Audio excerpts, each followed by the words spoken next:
गुरुवर, दीपावली हमारे संपूर्ण भारतवर्ष का सबसे बड़ा त्यौहार है और इस त्यौहार के अवसर पर जो संपूर्ण भारतवर्ष का बाजार है वो एक नवविवाहित दुल्हन की तरह सजा हुआ होता है। उसकी उमंग, उसका उल्लास एक नवविवाहित दुल्हन की तरह होता है। वर्तमान परिवेश में जो बड़ी बड़ी कंपनियां ऑनलाइन के माध्यम से आ रही हैं, उसकी जो नवविवाहित दुल्हन है उस समय से पहले ही उसने पिछले 2-3 सालों में इस ऑनलाइन बाजार में उसको अधेड़ अवस्था में पहुंचा दिया है।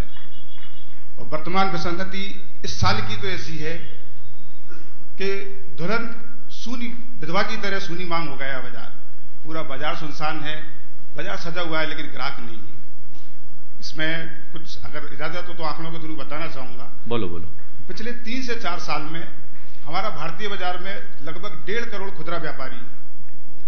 एक परिवार में अगर हम मान के चले 5 लोग पलते हैं तो 7.5 करोड़ का निर्वाह होता है। फिर उन पर कई कर्मचारी होते हैं, सब कुछ होते हैं। लगभग ये आंकड़ा 20 करोड़ तक पहुंचता है।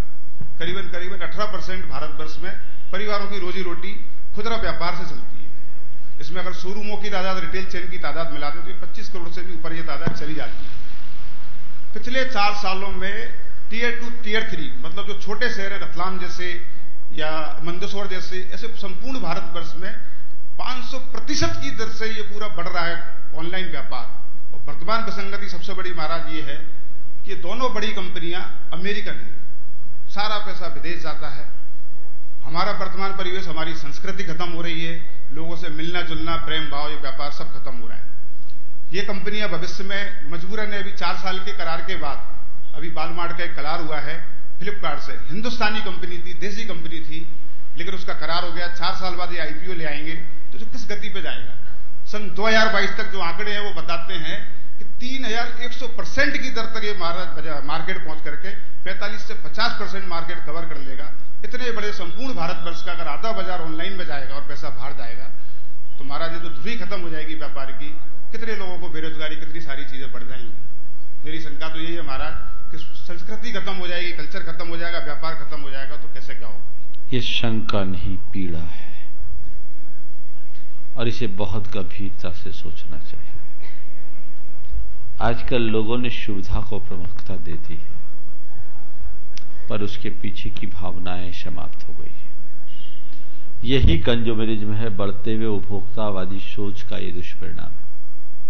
हमें तो ये सोचना चाहिए कि हम जो चीजें ऑनलाइन मिलती है और वही चीजें हमें मार्केट में मिलती है तो हमें मार्केट में ये सोच करके खरीदना चाहिए कि इससे कम से कम मेरे थोड़े से अंशदान से कईयों का परिवार पलेगा।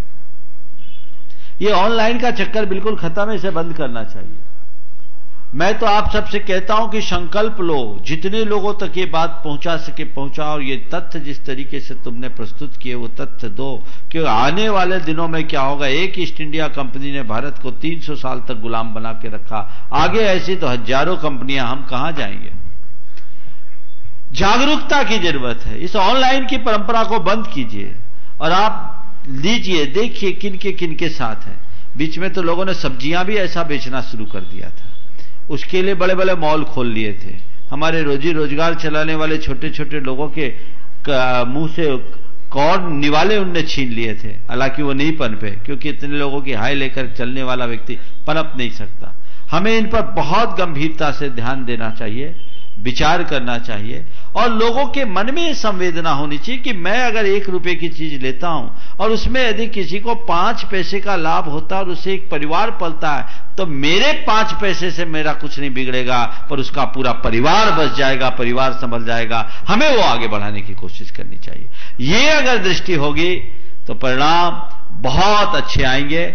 आपने जो बात कही है इसे जन जन तक पहुंचाइए, जन जन तक फैलाइए ताकि लोग सोचें और जो हमें बाजारों में प्राप्त होता है हम उसको प्रमुखता दें। अपने निहित स्वार्थ की पूर्ति के लिए ऑनलाइन के कंसेप्ट से अपने आप को बचाएं। ये एक समय की आवश्यकता है, इसका हर मंच से उद्घोष होना चाहिए, सभी को इसकी जानकारी देनी चाहिए।